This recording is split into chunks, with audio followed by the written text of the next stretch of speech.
Alors, lorsque vous donnez la présentation, là aussi, il ne faut pas être esclave de la machine. Ça dépend évidemment du contexte de la salle et de la configuration technique, mais c'est vrai que avoir un petit appareil, une petite télécommande pour faire avancer le diaporama, c'est quand même extrêmement pratique et ça vous libère de la manipulation de l'outil. C'est bête comme chou, c'est plug and play. Et puis aussi, voilà, encore une fois, au niveau de la présentation, si vous voulez que les gens gardent trace, s'ils sont fascinés par votre diaporama, vous pouvez leur communiquer, mais je dirais que s'ils ont besoin que vous leur communiquiez votre diaporama pour l'information qu'il y a dedans, c'est pas bon signe. Je veux dire, si c'est pour la façon dont il est construit, parce qu'ils trouvent ça rhétoriquement intéressant, c'est bon signe. Si c'est pour l'information qu'il y a dedans, c'est que sans doute vous y avez mis trop d'informations.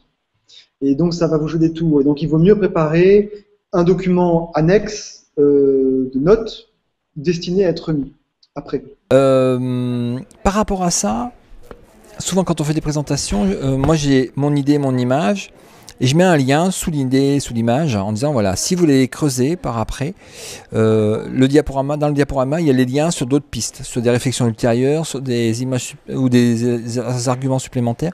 Donc je mets en petit en bas dans un coin. L'intérêt c'est qu'on peut le rejouer après, et puis quand tu cliques sur les liens, voilà. Donc il y a aussi ces petites infos où derrière, il y a des arguments, il y a des écrits, des choses comme ça.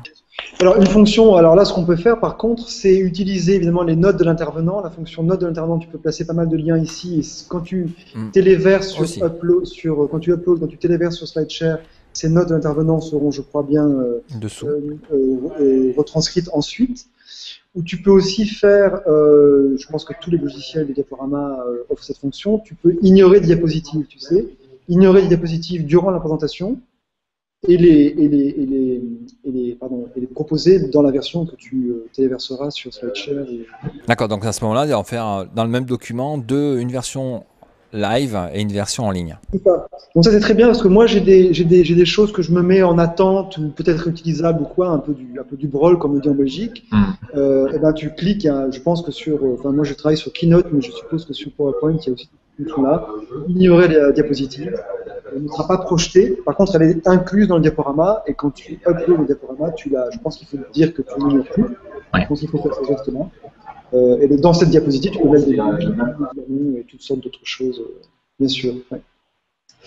Donc voilà, j'ai dit l'essentiel.